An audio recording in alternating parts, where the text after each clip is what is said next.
I hope I brought eyeglasses so I can read the introductions.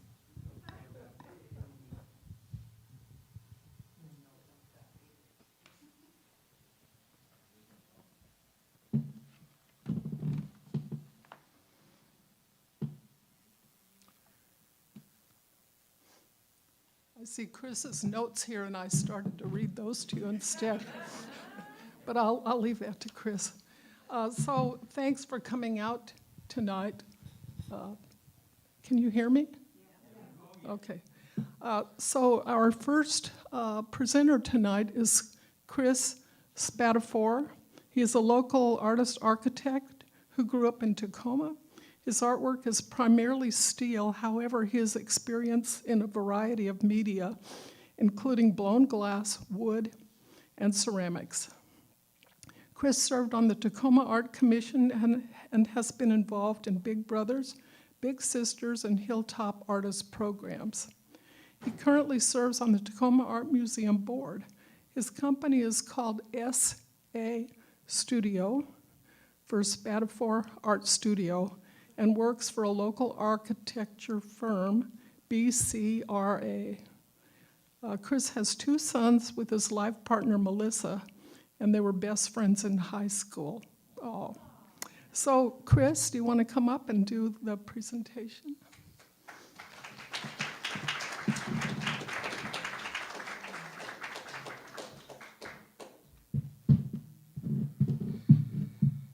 Okay.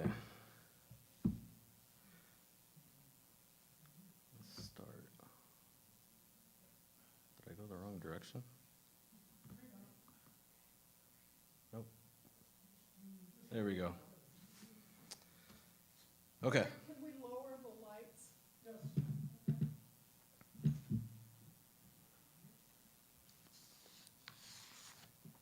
Okay, so thanks for that introduction, Lynn. Again, name's Chris Spadafoor, artist, fabricator, and architect. As Lynn said, I grew up in Tacoma. Always wanted to be an architect and always had a passion for art. This photo here is '94 when I first got involved with the Hilltop Artist Glass program. And it was at that program it really opened my eyes to see the possibility to have a career, a professional career in art. So this next slide, so I have a group of slides just showing a variety of my work, and then I have another group of slides showing a current public art project that I'm working on. So this first one is on MLK at the Tacoma Police Substation. I won this one in 2006, fresh out of college. I graduated from Rhode Island School of Design in '05. With this project, it had a $9,000 budget, and I spent probably $9,000 on it. I really gave it my all because it was my first piece, and I was really excited for it. But since then, I've learned to pay the artist along the way. It also... So it also had a steel component to it, and my brother-in-law taught me how to weld, and so that's really began my focus in metal art. So just in general, I do public art and I just build stuff randomly. This is one of those just study projects. My public art is all site-specific, community-specific. I experiment with different types of steel. Just like sheet steel, flat bar,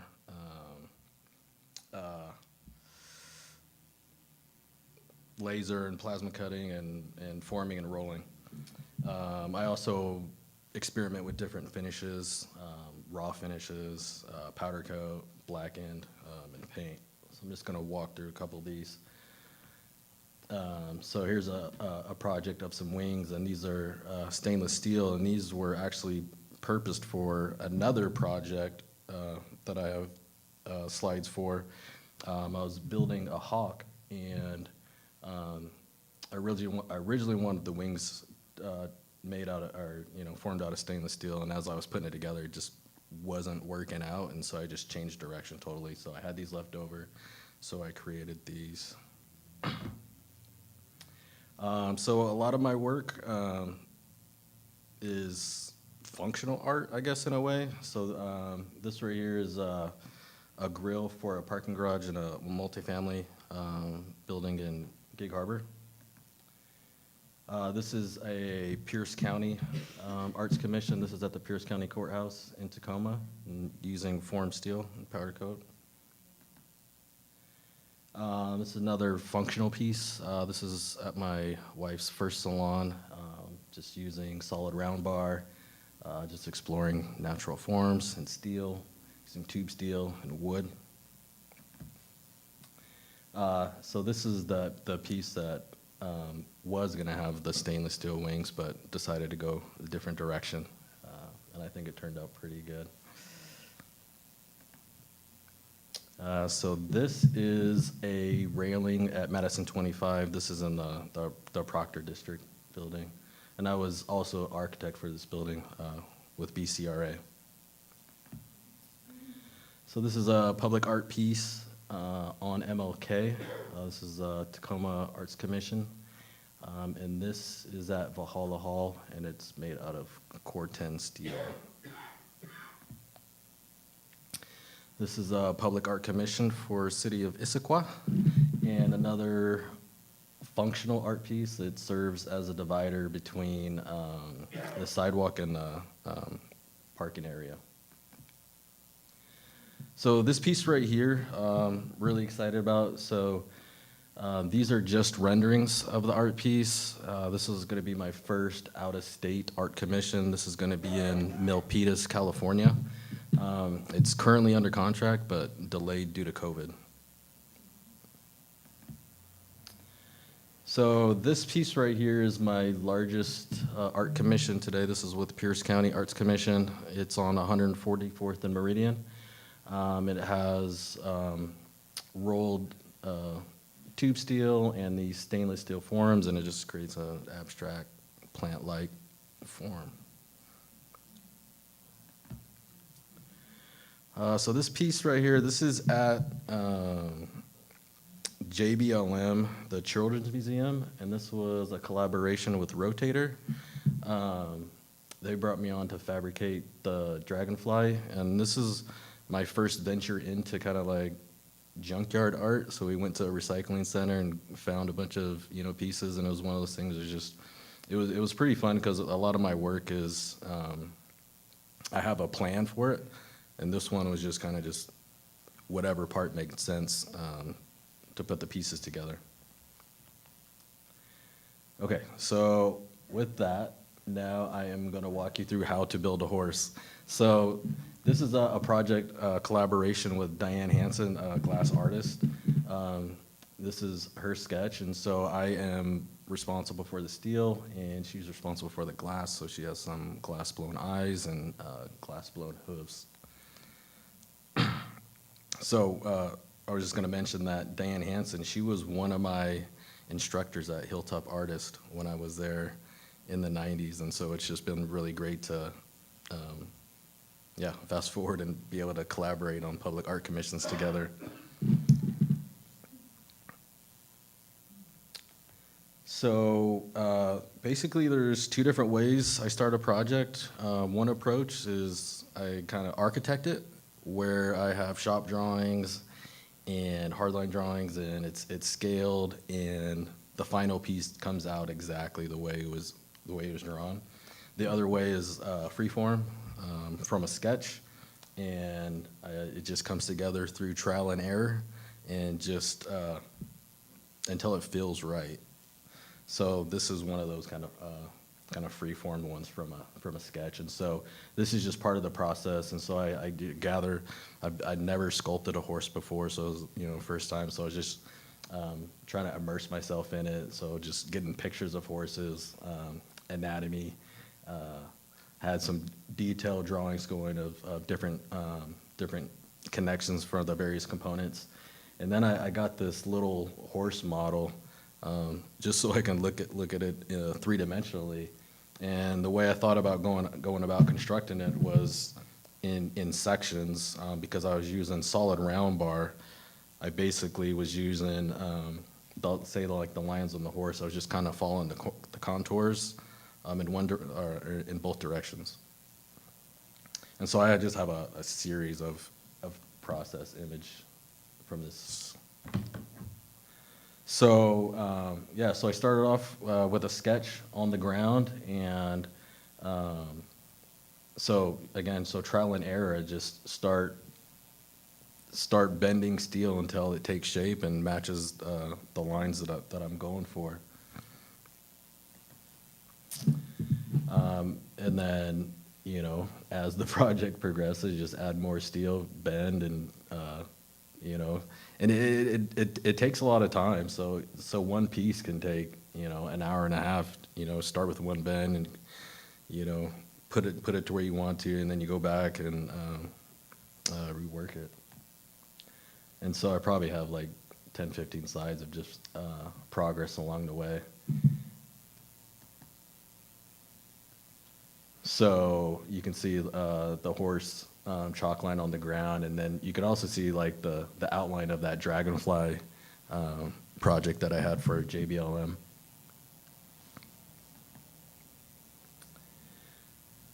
So just various pictures along the way, and you know, so as far as trial and error, so right now you can see, like, you know, the back end starting to get developed, the front legs getting developed, and the head.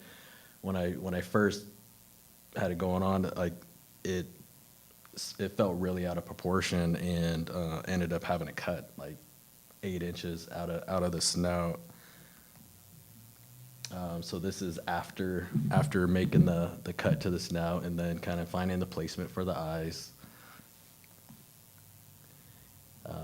And so, you know, I use a variety of methods for forming and getting the steel the shape I want. And one is just taking a torch to it to get tighter bends. There's just a shot of that.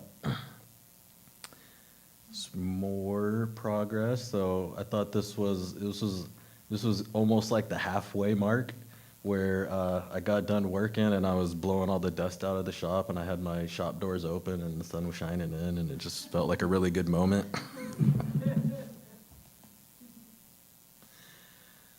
So some more progress, and so as these slides progress, you just see more and more steel get added on. So right here we got a start to the ears. Yeah, so it's starting to fill out right now.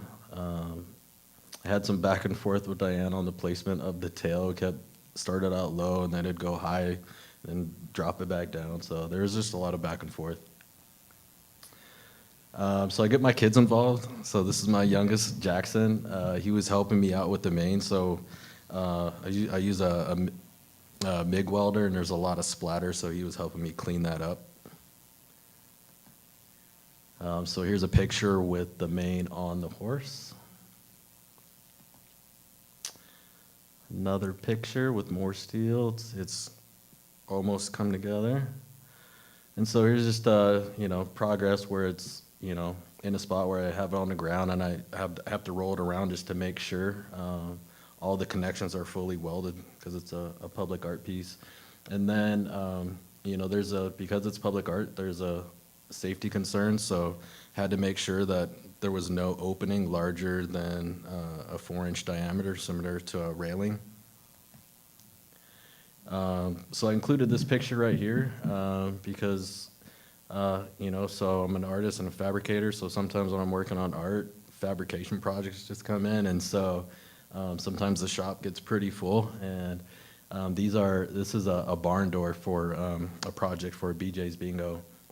So there's the horse, and then the barn doors, and then a railing that they wanted on the back wall there.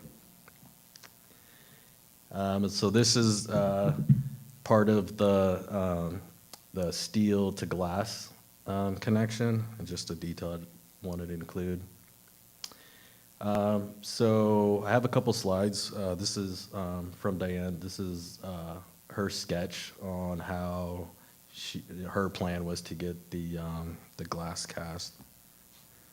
And so that's Diane and myself at the Hilltop glass shop, and it was really cool to be there together after so long, and my wife and kids were there, and we just had a really good time. So here's a shot of the glass hooves, right out of the kiln prior to being ground down. So this series of images, this is putting one of the horseshoes on, and so it's just showing, so the upper left is showing me, I'm just cutting out a piece of steel, and then I place it on the horseshoe, and then there's my welds, and then I clean it up, and then image on the right is, it was a little tricky, but there's like threaded rod welded to the bottom of the horseshoe that will be connected to the main part of the horse. So here is Diane's hand. We're testing out the eye placement, the glass eyes that she made.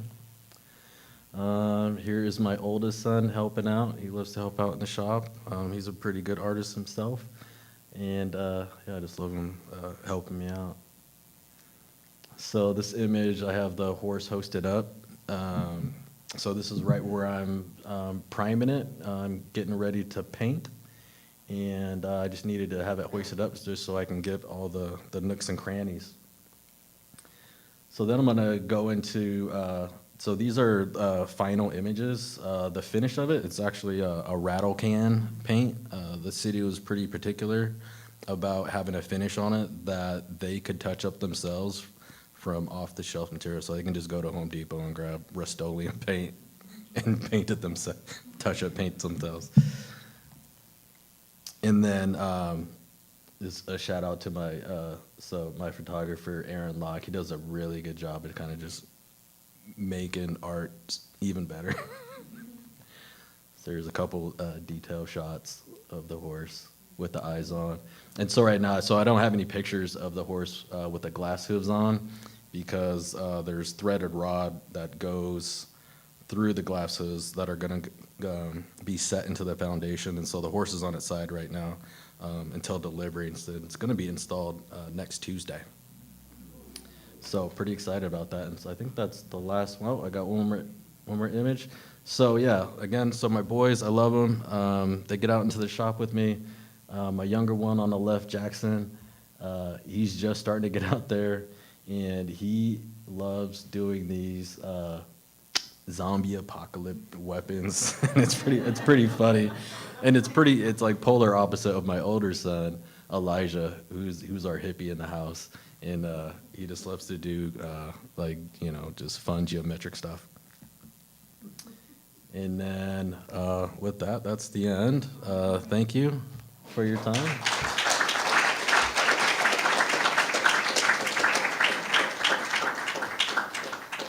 Questions for Chris? Chris, what is the piece in California?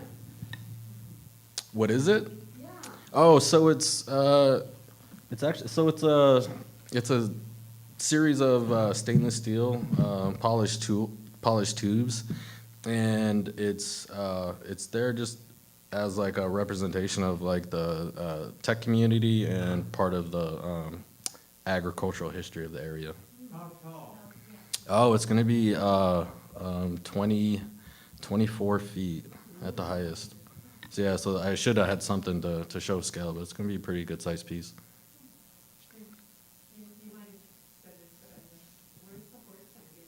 Oh, I didn't say that. So the horse is gonna be in the city of Normandy Park, in Nist Park. Did it take you a lot longer to make that horse than you thought it would? It took me twice as long to make that horse than when we first talked about it. I was like, oh yeah, I could do that in my sleep, but no, it's been a journey. Started in August, so, and we're here. Hey, Chris, tough question maybe, but how big a part did your master's degree, do you think, play in being able to do this sort of stuff? So I have a degree in fine arts and a degree in architecture. So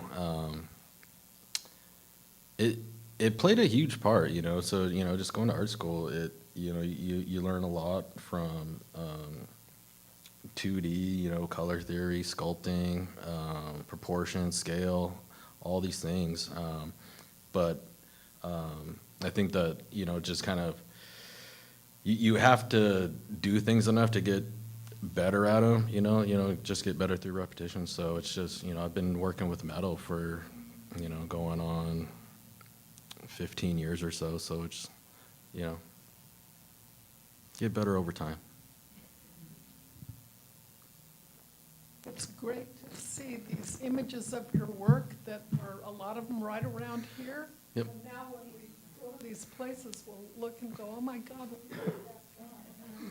Thank you. And you have a day job. I mean, that's what is kind of impressive to me too, that you're doing, I see the pictures that you had in the shop filling up with the Yeah. and the production work. And I imagine you also, having a real job. Yeah. Also. I mean, a real job. Yeah, so, Like a day job also. yeah. So I've really gotten good at time management and balancing. So I have a full-time job at BCRA as an architect, right? And then I have my own company, public art and fabrication, and so the public art fabrication, the projects, it's not always go. So it kind of like, sometimes I'm busy, sometimes I am slammed, sometimes I'm slow, but it's a balance between, architecture, art, and then family as well, so, always gotta, take time, to make sure I'm spending time with my, wife and kids and my sister and brother-in-law that are also here. Thank you very much. That was great. All right, appreciate it, thank you.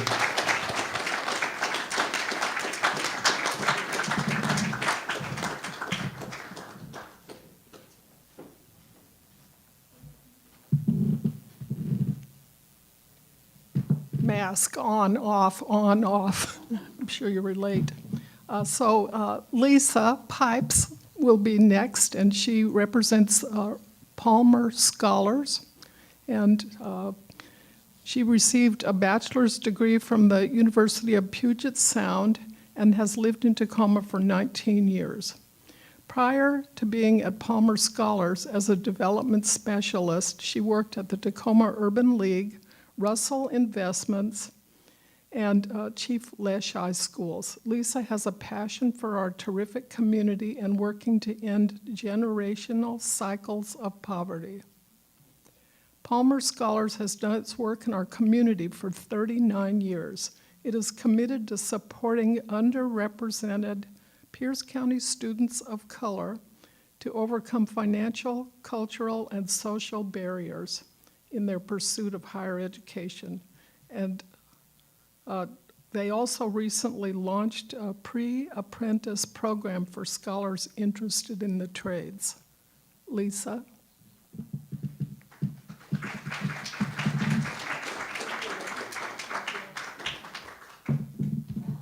Let's see. Very tough to follow, and I also saw last month, so it was amazing. Firstly, I wanted to thank you very much. Yes. Can you hear me okay? No. Oh, dear. Okay, let's try this. First of all, this is not my first slide, so does it rotate? Here we go. Awesome. Thank you for the tutorial, Eric. I want to apologize to start out, which is never a good thing to do, but this is the most reliant I have been on notes in probably years for speaking to a group. I've been with Palmer Scholars for only 4 weeks. I wanted to be here very much tonight to share this amazing story, a story I fell in love with, so much so that I asked Jonathan Jackson, our executive director, if I could come and work for them. So, very much. So the first 2 pages I'm going to read quite a bit, and then after that it'll be not so much reading. So, let's go on to our motto, has always been, but we're going to bring it forward more, is that wherever our scholars start, or whatever their path, we are very committed. Hopefully you'll see that. So the beginning story, and the one I fell in love with so much. The story of Palmer Scholars cannot be told without sharing its beginning, one man's very personal reaction that became a resolution, grew to a commitment, and evolved to a mission, and through passion and hard work, became Palmer Scholars. Many of us have an inspired idea, but too few of us apply what it takes to nurture and develop that thought into something that touches and improves countless lives. Merle Palmer did. To the left. While serving on a U.S. Navy vessel during World War II, Merle observed sailors of color perhaps more closely than he ever had in his hometown of Tacoma, Washington. Up through the 1960s, most or many schools were segregated, if not by design, then neighborhood distribution. It was rare for people of color to live in the same neighborhoods as whites, and district borders were often drawn to accommodate those social and economic divisions.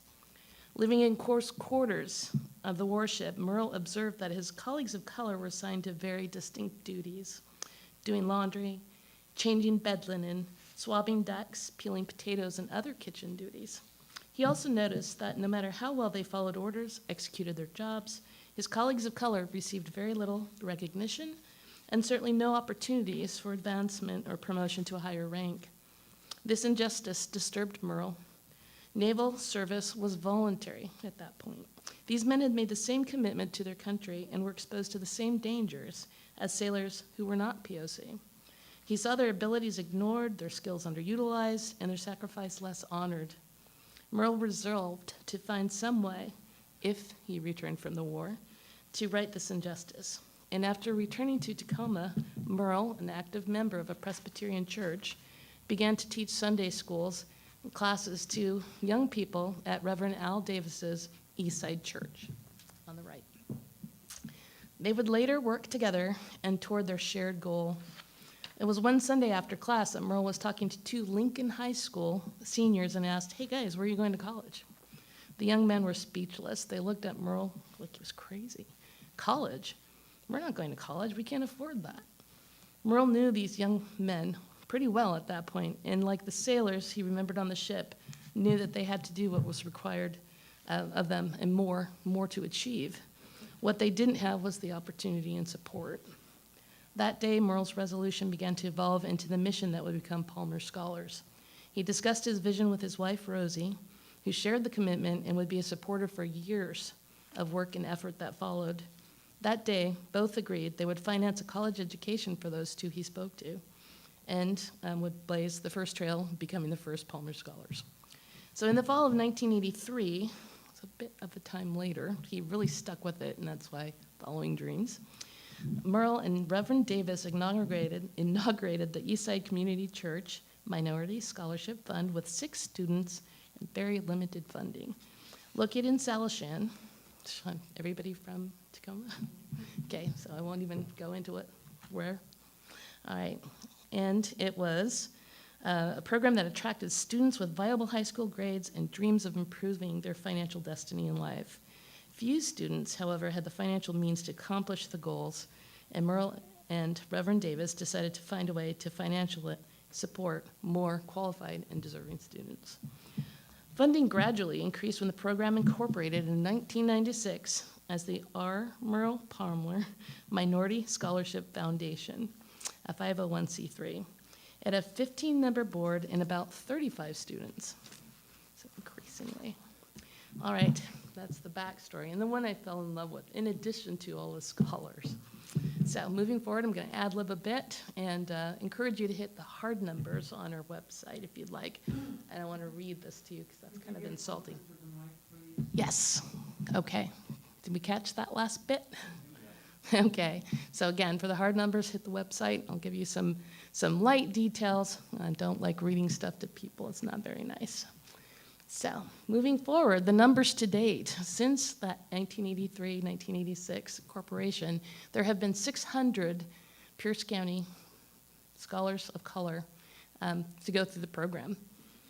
So, pretty cool. The numbers also to date, which I find super impressive, according to the Pell Institute, for underrepresented low-income students, the graduation rate is 11%.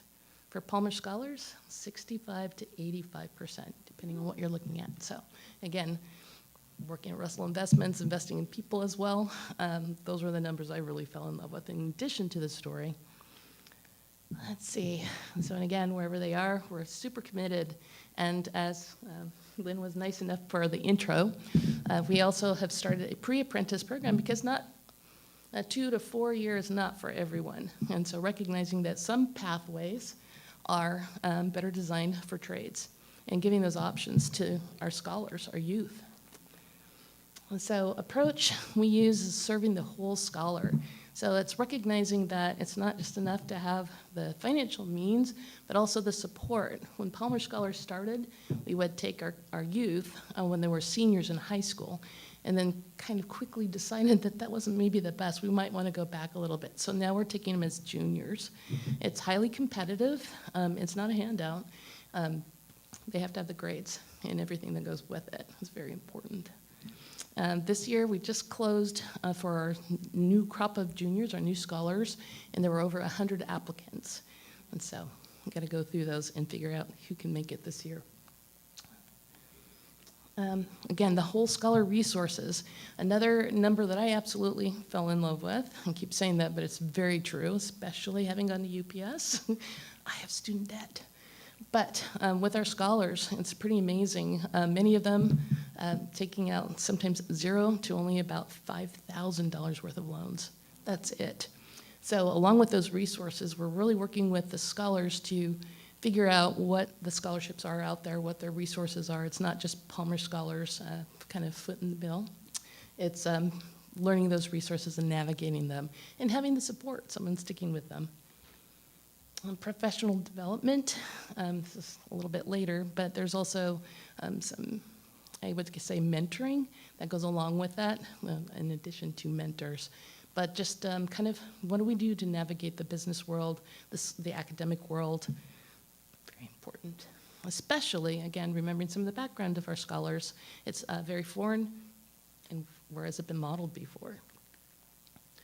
College success resources, again, that's not just when to show up for your classes, but the importance of sleep, the importance of nutrition, wellness, mental health and self-care resources, as well as a hotline. Many of you maybe do not know, you can text a crisis line these days. There's also live chat on demand. A lot of pressures, especially in a world that can be so foreign and not always nice. So, Palmer Scholars initially started with the Palmer Scholars. It was the 2 to 4 year, which was pretty awesome. And now we've introduced Pathways, which I think is aptly named for our youth scholars who want to go into the trades. Going forward with the Pathways, you kind of ask why a career in the trades. It's actually kind of a fast track. The academic world is not for everyone, and yet you can have a family supporting job within about a very short time, and very important to, I think, wrap our arms around the youth who also want to pursue their dreams. This is very exciting to me, but there'll be a little bit more about it. There's also kind of like you'll find out a little bit more with the legacy side and the more academically slated. There's in-class instruction. So there's over 100 hours of in-class instruction, including some of the things that our youth or scholars may not have been really resonating with in their academic career prior to this. So one thing I've noticed that we are really boning up on having a tutoring program for our scholars that are going through the trades program, so that we don't have that as an obstacle. So to be quite blunt, if you didn't like school and you don't want any part of it, we don't want this to be an obstacle to, you got to get your math done. There's also a personal budgeting component for both the scholars and the Pathway scholars too. More scholars in the classrooms. And again, the 100 hours. I had a really cool opportunity a week and a half ago to go to the Pathways board meeting, and there they had some of the instructors that they've marshaled. And the instructor that I sat with, he had just, he'd popped out of retirement because he believed in this program so much. He was very excited to have this opportunity to share what he'd gone through and to pave the way for others, especially underrepresented members of our community. With his program, he not only teaches what it's like to be on a job site and some of the construction basics, but he has designed a hands-on component for every single cohort that comes through. They're not only learning about electrical and building, but they're actually building a tiny house, which they turn around and donate to the community for folks who are housing challenged. Every single cohort will be building a tiny house. So true hands-on. That was his idea. He brought that to the table. Again, more classroom work. So Shaquan, he was one of our first cohort. He came to, again, remembering wherever they start, whatever their path, he came to the program and he said, you know, I really want to be an urban farmer. So you kind of think of like, well, that's not exactly one of the trades. You know, we have connections with unions and Washington certification for the pre-apprentice program. But they did it. They worked. And the Conservation Corps, they got him on for a year. Last check-in, he was with his wife and his baby daughter, and they'd moved to Georgia, and he was gainfully employed, as well as he had just purchased a home with 2 acres. And so the goal for the whole family is that eventually she'll be cooking meals for the community out of that homegrown food, so wherever they are. Chandler, he's going to get his AA in Applied Science through Clover Park Tech, also part of the first cohort. Kind of go along. So the legacy side, again, is this what we kind of started with for the Palmer Scholars, and that was the 2 to 4 year, you know, the academics. So we're taking our kiddos, our scholars, when they're juniors, helping them through the FAFSA program and process, and looking at scholarships, as well as moving along. They have 100 hours of basically academic success courses. And they have mentoring and different parts of support. And again, some more of that. The other cool component of actually both programs, but especially the Legacy program, as you can see, there are mentors that are connected throughout the community. And this is one of the events, just one, where they have to build a tower of marshmallows and straws. So it's kind of an icebreaker, kind of a team building and bonding for the mentors. A little bit later, I'll tell you more about our mentors, but I'll keep going because I could talk about this forever, and I don't want to do that. We have 4 speakers. And so we also celebrate. That's a big part of it. We celebrate as a community coming together. The scholars also, within their own cohorts, they get all of them together, and they have their own celebrations. Because of the pandemic, we did it online, and I watched movies together, and they had snack goodies and a chance on some of these awesome platforms where they can chat.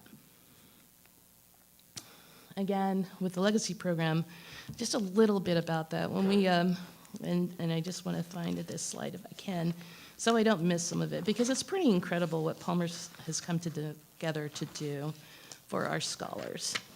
So other Legacy program benefits include monthly college readiness trainings, which we saw quite a bit of, a mentor who provides one-on-one support. These mentors are amazingly matched.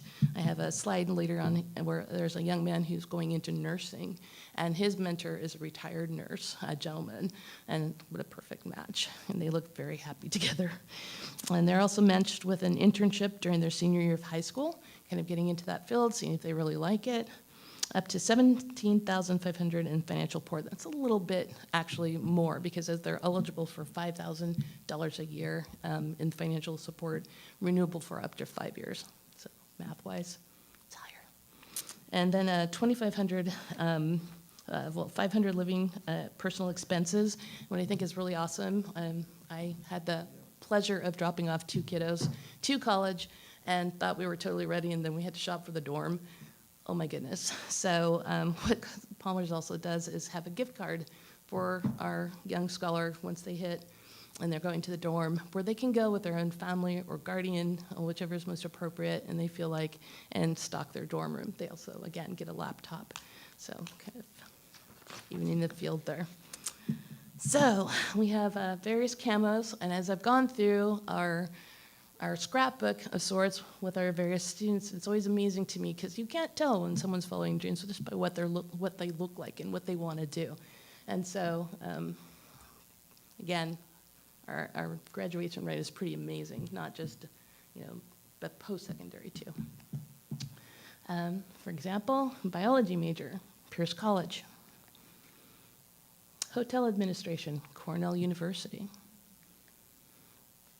University of Utah, architecture. University of Washington, art major. Performing arts, leaning in. Also the recipient of the first Sally Jo Bowes. She was our executive director from 2013 to 2018. And the cool thing about scholarships, you can design them if they're named after you or you're funding them. And this one goes out to extreme community service. So Mercedes won that. Alumni, pretty cool. So Peace Community, they also in Act 6 have similar alumni. So at some point our alumni came together and said, hey, let's have our efforts join with yours. So they've done some really cool things and they're pretty close knit. They have events, many resources, like whether or not cramming for the GRE, as well as we have funding to help alumni with that, if they decide to do that. And networking, lots and lots of networking. They also have events that they go to again. This was one of the last ones, bowling. And then they've started a no crap fund, and that was their idea. And I actually had the chance to talk to somebody who used that, and he said, I totally forgot about it, and I had car repairs, and it was gonna waylay me, and I'm trying to just finish my senior year. And then I realized, oh yeah, the oh crap fund. So $2,500 in car repairs that just went. He said, I couldn't have done it without it. So some of our alumni. This is Ellie. Ellie started out in the nursing program, and then after 1 or 2 years decided, you know, I don't think this is for me. And many scholarship programs at that point would say, you know, okay, so you're here for an academic year, for good luck, kid. And that's not what they did. They matched her to a program where she was able to finish out in occupational health. And last check-in, Ellie has purchased a house and is loving her job. It's Reese. Reese was doing such a great job that we snatched him up for actually work. So he's not only a Palmer Scholar, he was also alumni, and now he's staff. And he's fantastic. This is the mentor couple that I was talking about, the young man who wants to be a nurse and his retired nurse mentor. Pretty awesome. Again, more of our team building for mentors. Also, mentors have a chance to, I'll keep going because I'm worried about time.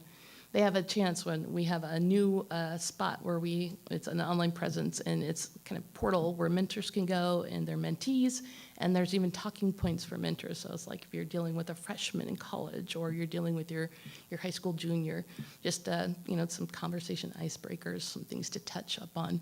So there's a lot of support, and I think that's also why this program has been so successful with our mentors, is where it's not just what you can do. Okay, I'm getting the hook.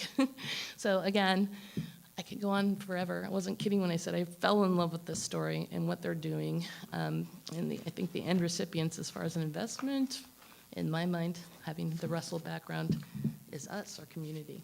So again, thank you for this time, for sharing. I really appreciate it.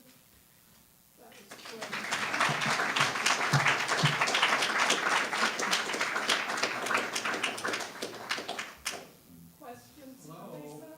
in the back. Yes, thank you. I've got the glare. Ann and I have been supporters of Palmer Scholars ever since I first had Merle Palmer come to our Rotary Club.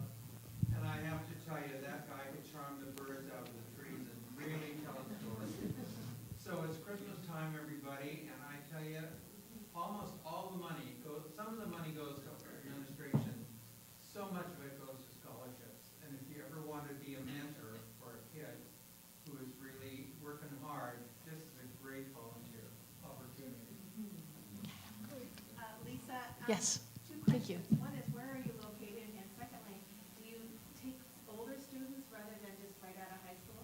Yes, actually, again, we're starting to take juniors now. We've decided we kind of need to back it up a little bit to have some of that mentoring and support moving forward and the wraparound support. So for the older, that will definitely be the pre-apprentice program. That's 18 to 24. A little bit, sometimes a little bit outside of that. I know somebody that was competitive from. I think it would be really great, and I would love for that for the future. Okay. Thank you. And where are you located? The physical location. So we are using 2 classrooms out of Foss High School. Actually, right now we are, many of us are working remotely and then meeting our needs of our students or scholars during different activities.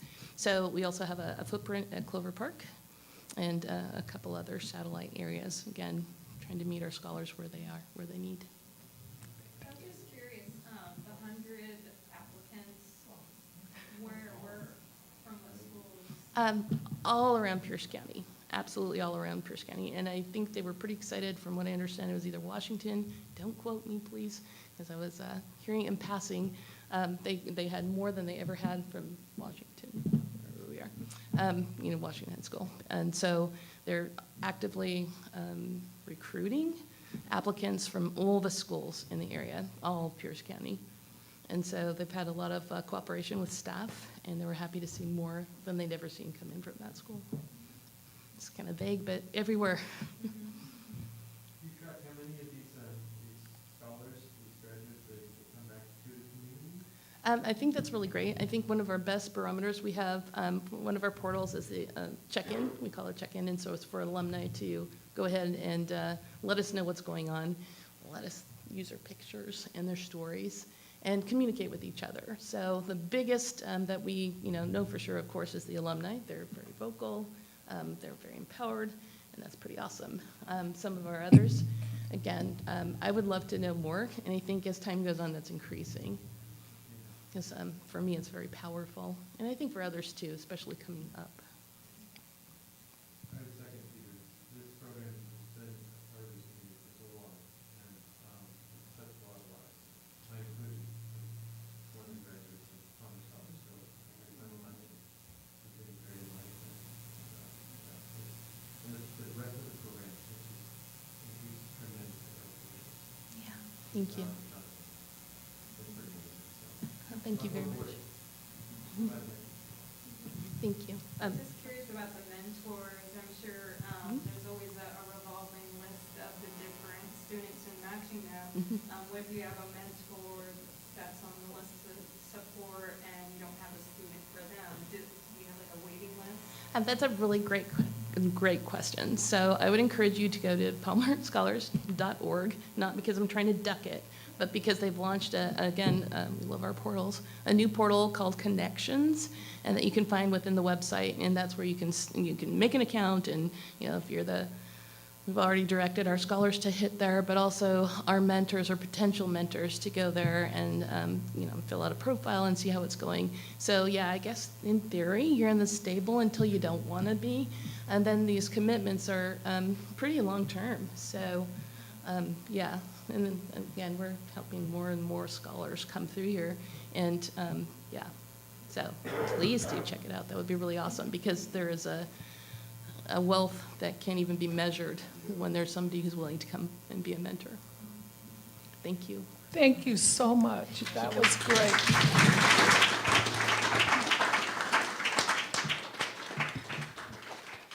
Thank you very much, Lynn. Thank you.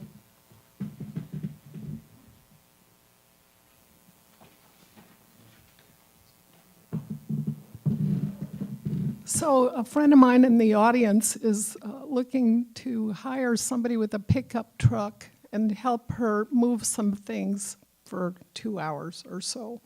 So, Khaki, do you want to stand up so that if somebody knows of such a person, they can find you? There she is. She needs it.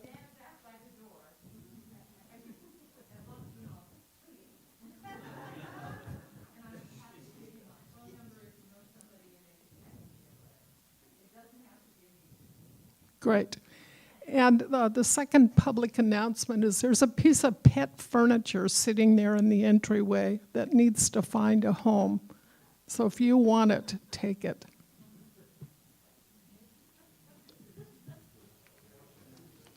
Okay, it's unusual tonight for us to have 4 presenters, so it's a real treat to introduce the third presenter, and then we'll have a 4th one after that. So Chuck Fitzgerald is here tonight with James, and he received his Bachelor of Fine Arts degree from Northwest Missouri State University with a concentration in sculpture and photography. He went to work at Boeing as a technical illustrator and later managed the visibility room for the digital development of the 777 jet. This program used computer solid modeling and virtual reality for the first time in history in developing a project this large. He left Boeing after 13 years to become a high school art and applied physics teacher. After 22 years of teaching, he retired to do large and small scale sculpture and fine art photography. Chuck, you and James want to come up?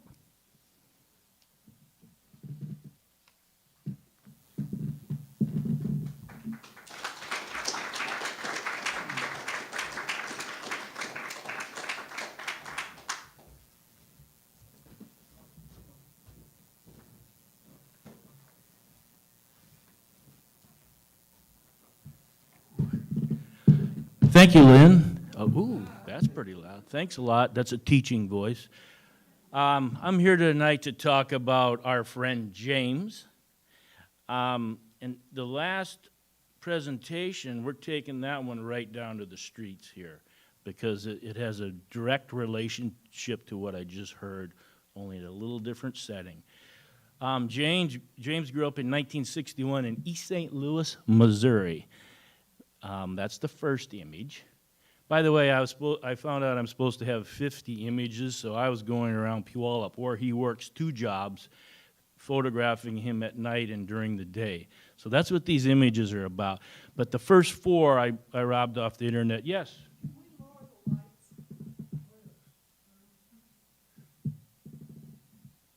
Okay, that's all right. This second image is East St. Louis also, off the internet. This is where James is from once again. This is South Chicago. Now, James, we're talking about education, and in my 22 years of teaching, sometimes I'd find students off task. And that doesn't do well for them or me. But James found himself off task occasionally, correct? And there's a reason for that. Now, I'm going to relate to me first. I have a disability. This eye's blind. My eye's good. Sometimes my brain's okay, but the transmission doesn't work. So this eye is blind. James cannot read. So there's dyslexia in there. There's phonetic stuff, and there's reading experts that my wife could tell you more about. But he cannot read. I'm not supposed to say illiterate, but he's illiterate. So when he was growing up, you either go to sports or the band, or if you're off task, somebody else picks you up. He got picked up by him. And is there another image? Well, this brought him to the jungle in Seattle, but because he was off task, this other organization would pick him up and send him all over the U.S. Expenses paid to do things that I'm not going to mention right now. He spent 5 to 10 years in federal penitentiary, convicted felon. So we met him.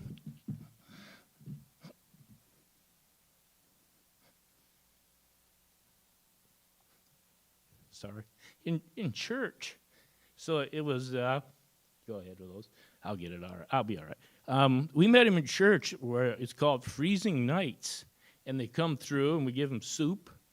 And Ginger at the church said, "Hey, can you give James and Robin, his fiance, a ride to Tacoma tomorrow? They want to find a place to live." I said, "Sure, I'll meet you at McDonald's." So I pick him up at McDonald's the next day. They said, "You got an ID?" "No." "You got any money?" "No." "You got any references?" "No." I said, "There's no need for us to go to Tacoma." So I said, "We got to do some more work." So go ahead with these images, please. What I'm showing you is the 50 images that I've taken of him since then. He's been in Puyallup for 8 years, straight as an arrow. He's a hero downtown. If you ever go to a restaurant, you know you need clean dishes. Well, we set him up doing dishes at Charlie's Restaurant and Pub. They love him. They turned him into the night custodian. They give this convicted felon the key, and he's in there alone at night cleaning. Next step was Safeway. My wife has a master's, I have a bachelor's. It took us 2 hours to complete the online application. How in the heck is a guy that can't read going to do it? So I go down there and check on him. He's a hero at Safeway. 8 years now, straight as an arrow, convicted felon. So the short story, well, what you're seeing here are images of what he does around town Puyallup, 2 jobs. So what happened is the biggest difficulty is finding a place to live. The jobs, if you show up and if you're not stoned, they'll hire you. So he could get jobs, but they aren't going to rent to that guy because of his color and his background. So it took us 2 months practically, and we found him places to live. But as we're doing this, he walks around Puyallup, and the police don't like seeing a guy like him walking around. No harm to, nothing putting them down. He looks suspicious. So I said, James, you know what? If you're going to be in Puyallup, the do-rag and that stuff, either you're going to have to adjust that a little bit, because I said, what if you take me to East St. Louis in my golf outfit? How am I going to do? He said, they're going to follow you to the car. So he took care of things. You see him sitting there tonight. But back to what I was talking about, the most difficult thing is finding a place to live. So the police would ask for an ID, and he did not have one. But he's known as Papa G. Is that okay to say? That's a mob thing. And that comes up on their computer. So we need an ID. So we go down to the Washington State driver's license to get a Washington State ID. They said, well, we need your Social Security card. Well, we don't have one. We'll go get one. We go up to 94th Street. We go to the Social Security office. We need a Social Security card. Well, you need an ID. We can't get one of those. So I wrote East St. Louis to where he was born and got a birth certificate. So then we go back to the places, and we got the Social Security card, we got the ID, and then the police would check him and he'd show him the ID. Everything was starting to smooth out a little bit. And as I mentioned earlier, he's kind of a hero downtown Puyallup right now. But, pardon? He's the boss. Well, there's a story there. If you want to know that story, you ask him about it later, because that boss, he wears it Safeway, and they don't really know what that means. But there is symbolism to that, and I'm not going to tell it.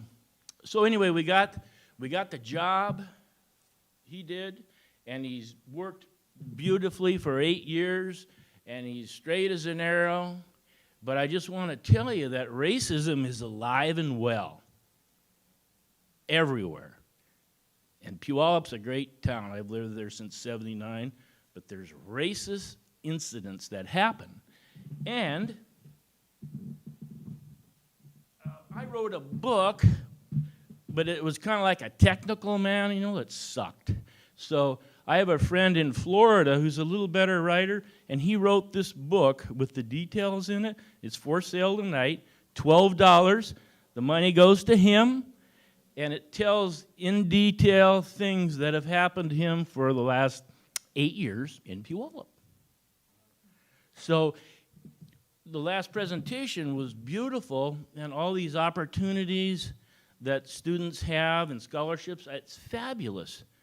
But we tried that, and if you can't read, you're screwed.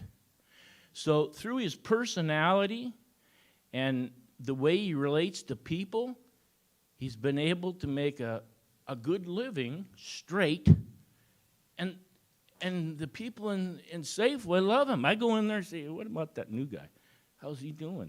We fight over working with him with a shift, because you can't see it now with a mask on, but he's going to talk here in a minute, and you can ask him any questions you want, and I guess we're following a time limit here, so I've got my first half done, and this book is available right here, $12, money goes to him, tells the whole story. James, are you ready to talk a little bit?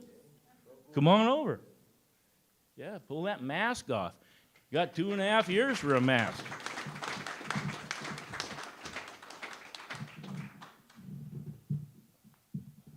Well, I'm not from up here. I've been up here going on 8 years. Uh, my life's been very interesting, challenging for me. I had to do certain things to get by and to stay strong in this world. I came up here a long time ago, 20 years ago, when I was a young man, when I first came to Yaletown on Hilltop. And I came as the boss. Chicago is something up here to build the organization up here, to sling drugs and stuff like that. So while I was up here and I got in trouble on Hilltop, then I went down to Seattle. One of them got in trouble down in Seattle. So I was married when I first came up here, 2 kids, wife, but we got a divorce. Stuff was still happening up here. So when I got out from your institution, I went back home. So things weren't too good back at all. So, it just, my reading and writing was my problem having my life. I knew that I couldn't get a good job. And I knew that I couldn't be a mailman. I knew that I couldn't be a cop. That's the last thing in my mind. But I knew that I could do something on this planet. And I'm not going to be a victim. And I'm not going to just not going to have anything. So when I was like 14, 13 years old, I went to Chicago. My mother, I was down in East St. Louis. My mother, she sent me to Chicago to live with my uncle. And I was bad. I had a bad reputation. So my uncle told me, he said, no, you ain't stay there. I said, but Mom told me to come stay with you. So he just told me I had to go. So I left my uncle's house. I'm just walking in Chicago. They have nowhere to go. So I saw some guys standing on the block on the south side of Chicago. And when I met them guys, they asked me where I was from. I told them I was from East St. Louis. They was like, oh, East Bookie. Yeah, I'm from East Bookie. So they said, what you doing up here? I said, well, I'm supposed to stay with my uncle. But he told me he didn't want me to stay there because of the things I done. He don't trust me. So I started hanging with the guys who I guess I shouldn't have been with, but, that's life for you. And I became this guy, Papa G, a man with discreet fear. I didn't have to worry about my reading and writing. You couldn't get close to me. I didn't have to read. I had people read for me. Count money, I had people count money. I didn't worry about you taking anything because you already know what you're going to face when you take something.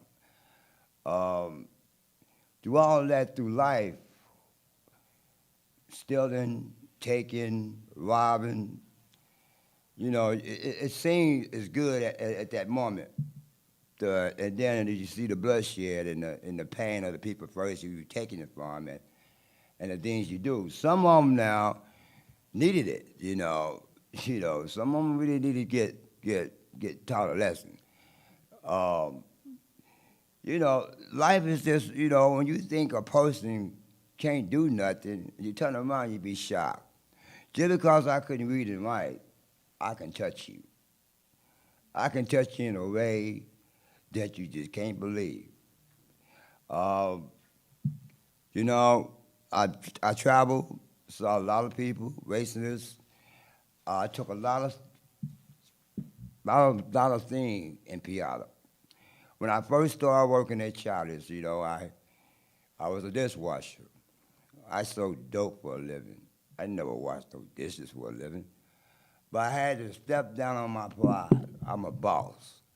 A boss do not believe yourself for nobody. But this man here told me, if you want something, you got to crawl before you can get it. Your pride. I came up here already, me and my girl. We already lost our pride when we was being homeless. I didn't have to leave. I just got tired of seeing certain things in Chicago and Minnesota. And I knew I'd been up there before, the way I love the atmosphere y'all got up here. And when I came up here the first time, I felt it. But I wasn't in Piata. So, make a long story short, homeless It's real, but you don't got everybody out there don't want to be homeless. Some people was, put in a predicament, have no choice. And some people use dope. Some people, did things cause themselves being homeless. But people like me and other people like me out there right now is still looking for help. And it's hard because y'all don't know who to help. Because, this guy here, he didn't know me from Adam. He took a chance, and how can, he ain't gonna meet another guy like me. The next guy you probably meet, probably, get him, But I knew right then and now, I wanted to change my life. I knew then and now I didn't want to carry no more gun. I didn't want no 100 guns to go and talk to nobody. I want to talk to people myself. I've never been in a room like this before. I'm talking to bad guys or something dope. That was easy, Difficult it is now for me to express myself to the way I want to express myself to the world. Man, I thank God for changing my life and bringing me back up here, and y'all some beautiful people, and I thank y'all a lot. God be blessed. Merry Christmas. I got one thing I forgot. What is that, Joe? I forgot one thing. I've hung around the homeless and observed things, and I have this concept called 3-on-1. It's not basketball, but I've seen it work with James. 3 people that are willing to get the Social Security number and help him get the ID and do this, or do whatever you need when you don't have a car and you can't read. I've seen it with James as a success, and I have another friend who did it with some homeless people in Puyallup. But we're kind of blessed because he's not mentally ill and he's not on drugs. So I don't know what you do with that 50% of the population, but 3-on-1, 3 citizens that are willing to help somebody that wants help. My thoughts are it will solve 30 or 40% of the people out there wandering around.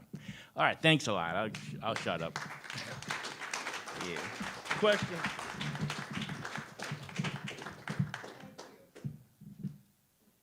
Any questions?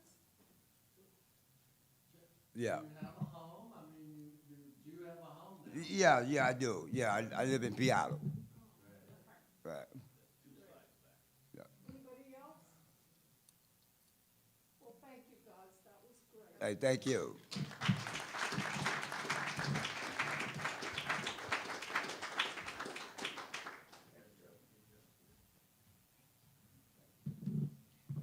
Erik, are you recording this? Yes.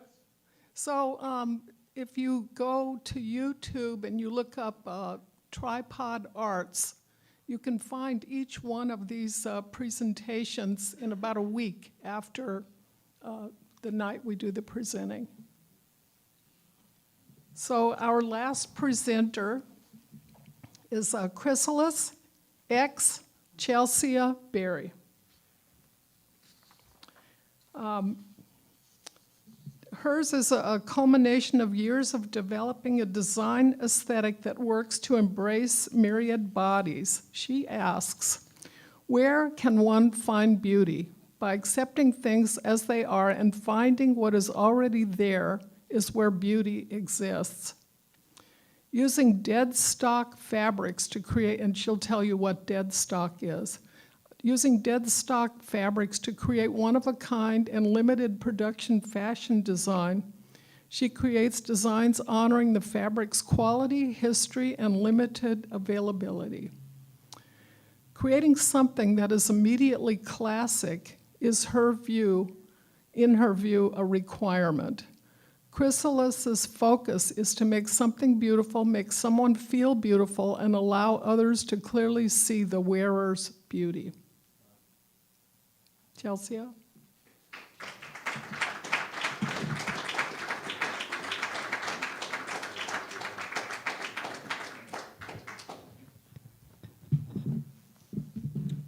Hello.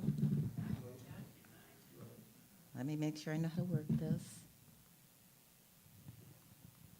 Okay, that's going going backwards. All right, hi. Thank you. I almost forgot that I had written that down that way. But it is absolutely the reason I design. It seems like such a small thing to bring design to people, but over the years, I've been doing this for about 10 years now. I've felt and I've seen people actually change in their demeanor when they are wearing something that makes them feel good. So this is not so much process, but these are a lot of the vintage fabrics that I've been able to use over the years. I've found, or so many grandmas have found me, aunties have found me, people that were no longer sewing. They're like, well, you know, I have this wonderful stash of fabric, and I want someone who's going to do something with it that will make it live into the future. So that's my task, is to make something immediately classic and makes a wider variety of people feel good about wearing it. So this jacket here, I'm sort of a nerd on my clothing thing. I'm a diehard seamstress. I need my plaids to match. So, but the benefit is that it's vintage fabric and I can only do it once. So I love the challenge in that. There you can see matching plaids. It's an asymmetric collar. And honestly, that's all the fabric I had to make this piece. So it's always that challenge of making something that you can only do it once, and it's a I believe it's a 1940s vintage fabric from a woman that came over from Germany. So a lot of these items, as I said, are vintage fabrics, which is dead stock, but a lot of them are natural fibers. I am a huge fan of natural fibers. So a lot of wool, more wool, and more. So what I really appreciate about getting these things is that it's the one-of-a-kind nature of it. I really do like to make things that it's for you, you're the one who owns it. It's not a mass-produced. People aren't mass-produced. Each individual person has something that they want to show on their own. It doesn't have to come from the big box store. A lot of these, you can tell, are European. I have a thing for European fibers, and I love the wools, so that's what you'll see from me.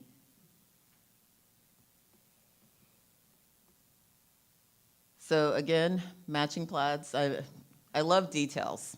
This is my thing. Details, details, details. Shawl collar jacket. It does have pockets. Vintage button. Pocket. So, and women will know that, you know, pockets are very precious in garments. Yes. I asked my husband, I'm like, so would you buy a pair of pants that did not have pockets? And he's like, why would that happen? It happens. It happens to women all the time. So patterns, again, grandmas find me. This, I call it my Green Acres jacket. I don't know if anyone remembers, was it Ava Goodborn? Yes. Yes, so it's actually a Pennsylvania scene. I have no idea where Green Acres took place, but anyway, it's more of the vintage fabrics, but it's putting that pattern cohesively enough together so that it's not crazy, even though it's a lot to look at. But I found this really fun. Vintage pieces to finish things off, so that's the button in there. And of course, pockets as usual, as always. This is inside my studio, because I have to take pictures of me. I don't always have a photographer. This piece right here, it's a cape, and if anyone is a seamstress, it's not just a round circle to make a cape. It actually has, I love the thought that goes into building a garment. And this I did in a stripy fabric, and I apologize, it's a bit blurred, but that's the layout of it to make it actually work around the body so that you can have like all of the function in it, but none of the interruption from the patterns. So I call this one my Italian flame. I love this one, but anyway. This is the same. I don't know if it's too whited out to see, but it's a mohair. And again, I love details. I love finishing things with just the right piece, but I hope that it conveys that I'm going for classic, you know, because it's something that I do want to move into the future, and not just be like, you know, just right for the time, but like, you know, right for many more years and hand it down to the next generation. Again, my pocket, have to have it. This one, now, I know it's probably not the greatest photo, but it's like, I love my customers, and I love fitting people wherever they are in. I don't believe in having goals of like, well, when I lose 10 pounds, I will find you. It's like, I don't want you after 10 pounds. I want you to be happy now. And it doesn't have to be some far off time in the future. It's like, let's have you feeling good about yourself. So this lady, I wouldn't know what her size is, but you know, she's a larger size lady, but it's like, unfortunately, she wasn't the one who bought the jacket, but it's like, I also tried it on a very thin person, and she looked great in it. And then I tried it on a medium-sized person, and then the medium-sized person was the one who bought it. And the jacket is reversible. So I just want my pieces to find that person that's going to be happiest wearing it. So this lady, I just met at a sale thing, and she was really nice to try it on for me. This is another 1940s, 50s wool cashmere jacket. I call it my miracle on 34th Street. If I get, because the woman in the movie was, she was an executive, but you know, for the time period, no one really remembers that about her in the movie. But anyway, it's just a classic piece. It's all things vintage. It could have been from the 1940s, but it is something that I brought to 2000s, so I was happy about that piece. This, if you've been in Tacoma for a while, you know Ruby Chambers, and she is amazing with her fabrics. So she let me run around in her studio and pick out a few pieces, and I thought, okay, well, this has to be a jacket. So it is. It's all the craziness in there and all of the buttons. It is a button closure, and all of them are in white and black, different buttons. So they hide. But someone in Tacoma owns this now, and I'm waiting for that person to actually show themselves. So I can go, yes, that's something I envisioned, and you know, they're happy wearing. So I love that. Coat dresses. There's a time where I was making a lot of coat dresses. The idea was, how do you look professional without having it be so much trouble to get dressed? And I like coming up with solutions that are quick and easy. You know, I'm wearing this over yoga pants, honestly, but it's done. Jean jacket. Again, this is a 1980s denim.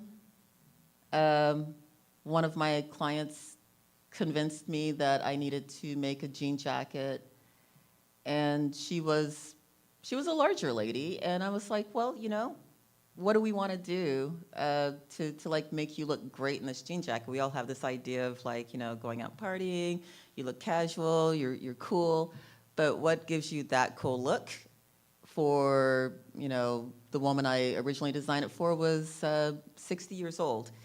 And it's like, well, she always wanted a, oh gosh, dolman sleeve. And I'm like, okay, dolman sleeve meaning not so structured in the sleeves, it's just a soft sleeve. And I put this together with the idea that, okay, we can give her shaping, but we can also give her something that's a little bit more special than your average Levi jean jacket. So details there. I liked it. It has the heavy stitching, so that's what we did. This is another rooftop shop,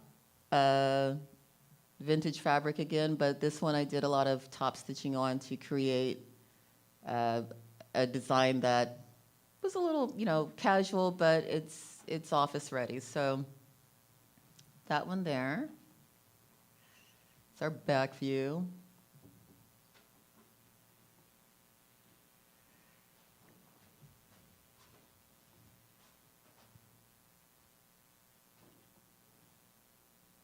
So the last few you saw were all of my jersey knits.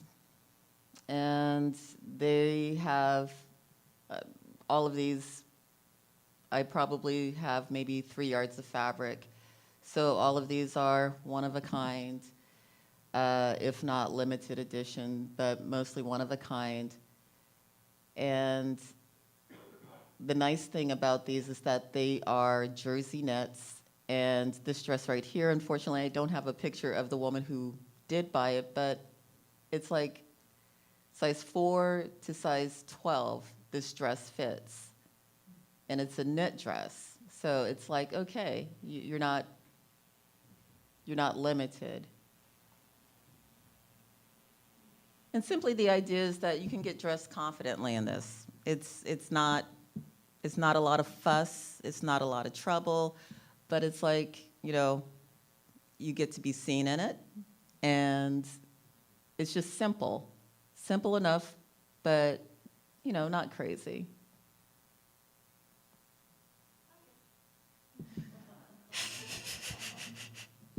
Unfortunately, not all has pockets, but yes, I try to put a pocket in just about everything I can.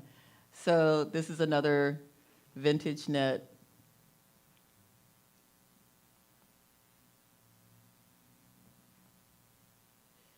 Pockets. So this is an H dress, and I hope that the idea of being dressed nicely doesn't have to be complicated dressing. So this is, I try to do things that just pull over your head. This doesn't have a zipper. It's like wearing a big shirt, so. And that's it on the inside, because I believe in lining everything, so there we go.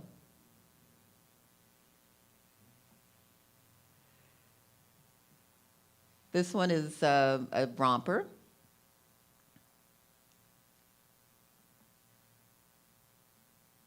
I wanted to do something for casual wear, but it is, you know, wedding ready, night out ready.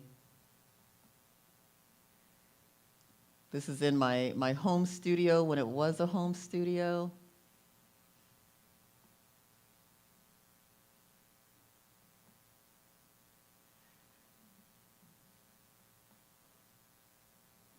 A big fan of the simple shape. That's what I am really just drawn to, because the fabric can do a lot of work on its own. It doesn't have to be the most complicated thing to get into. So that's a 1970s fabric. And it's just a big tunic, demonstrated big tunic, but it's like the T-shirt of my clothing line. They're very simple, but it just has a little bit more that, you know, is striking. This one is my Fruity Pebbles. has a lot of color, but it was really fun to put together. But like, really just simple blocks that, you know, if it's going to be jeans and a t-shirt, well, maybe it's jeans and a nice tunic.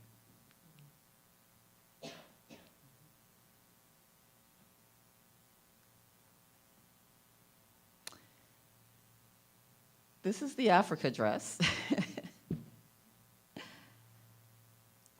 But again, it's always pulled towards more towards a simpler shape.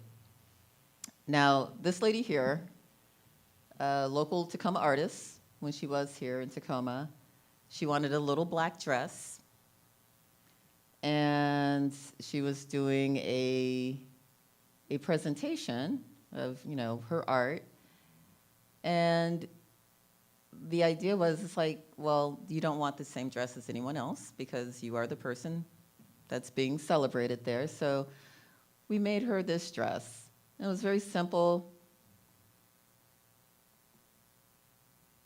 Little back detail.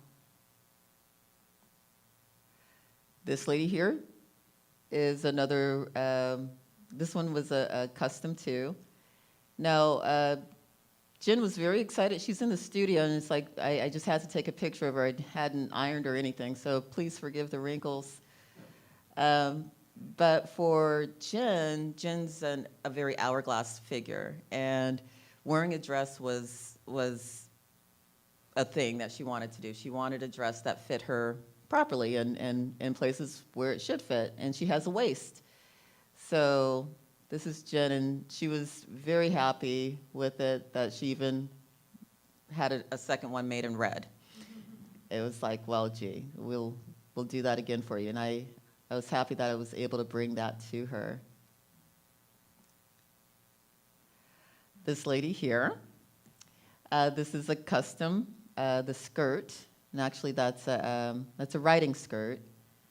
Her and her husband, they do things like they were going to a cowboy poetry thing, so it was very important to get dressed for cowboy poetry. And for him, I had made pants. He likes his pants too, and I was like, okay, well, and then he brought his wife to me, and I'm like, okay, I can work and make something that, you know, could go to the cowboy poetry. So we made this skirt for her. So she got me the fabric, and here we're laying it out. Pockets, very important. And, whoop, yep, forgot to put that one in. This one I made. Okay, it's not just a leg photo. But sequins, I did a thing for a band who had sequins, and I just could not help myself. I needed to try it on, but this was, the most exciting thing to me about this was the fact that it essentially is a big poncho with sequin front, and it fits the woman that was the singer. She was like 50 some odd years old, and she wanted something that was shimmery, shiny, very fun, but also just had some striking appeal to it. So that's what we came up with. Red dress. So again, another very simple design, kimono sleeve, high-low full skirt, and a friend of mine who had the opportunity to introduce Rita Moreno at the Pantages when she came to do some event. I can't even remember what the event was, but she had bought this dress for that event, and it worked. It was very simple, but it was enough. You see the full sweep.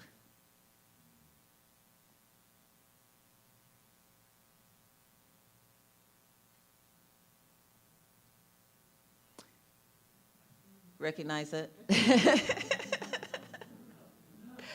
So this is at my studio, and this is where what I'm designing now. I'm doing more woolens with more of a draping shape in it. I like the fullness on the sleeves, so that's what's in style now, but I hope that it's something that can be worn for many, many years, that I'm trying to make classics. That's the whole purpose of the vintage fabric, is to take it on to make something that is going to be a classic for years. And that's the making of. That's where it starts. It's a muslin piece. It's me putting together how I want this fabric to work and trying to decide if, in fact, it is going to become a garment. So that's my end. Oh, actually, that's my end. Sorry. All right.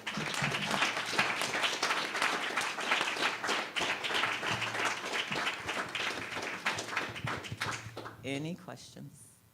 Where are you located? Well, you can find me online.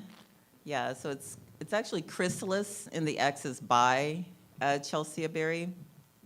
So in the Chrysalis by Chelsea Berry, chrysalis actually means breaking out of caterpillars. You know, they go into their little chrysalis formation, and then they break out of that form. So that's part of why I've named it Chrysalis, because it's like I'm taking the fabric that's vintage, and I wanted it to become something that's meaningful.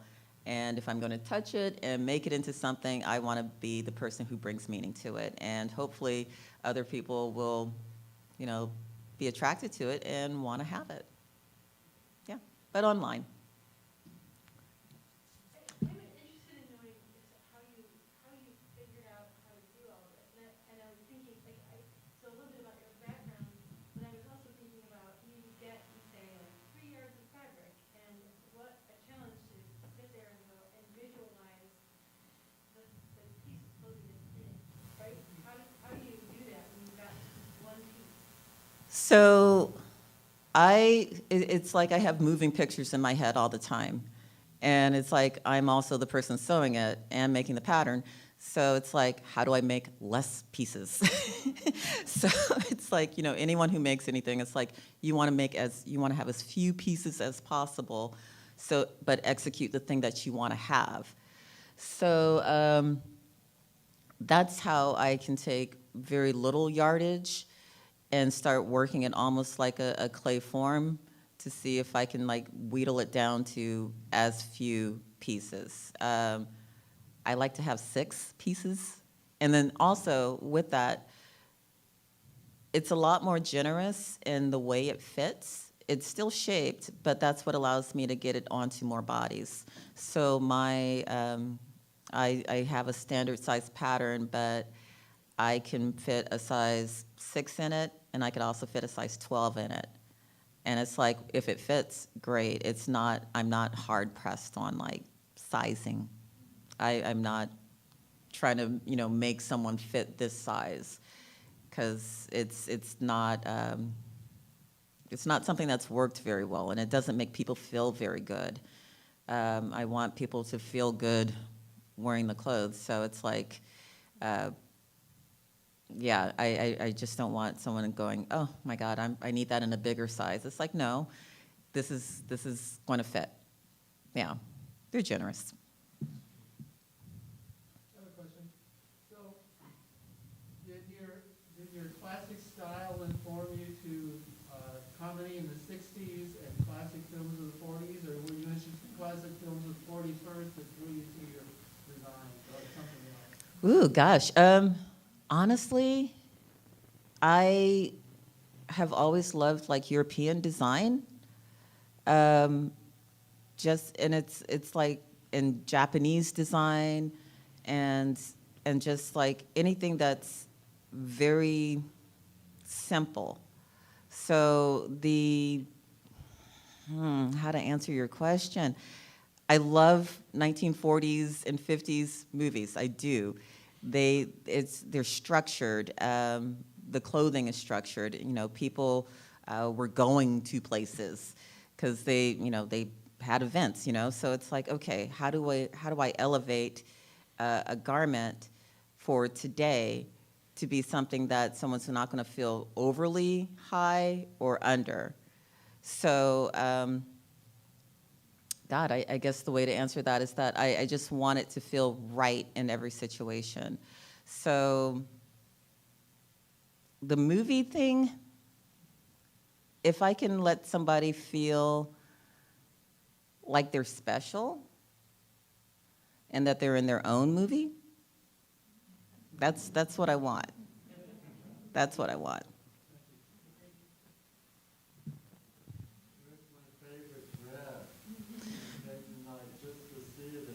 The favorite dress, let me guess. Black dress, long.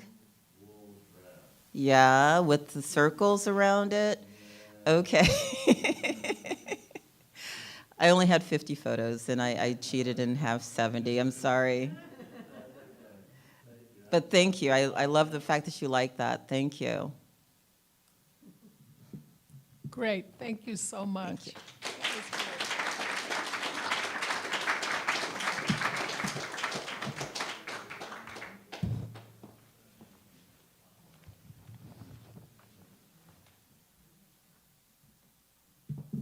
So it's not too late to send more images of simple things that you find in your life. Maybe they're tools or just really simple things. And next month, Jeffrey Brown is going to present that show. So if you send me things within the next couple of weeks, they can still be in next month's show. So that'll be the show of simple things. And then Khaki Shields, who's in the audience tonight, will do a show. We don't know exactly what it'll be. Obsessions, maybe. Simple things of a different sort.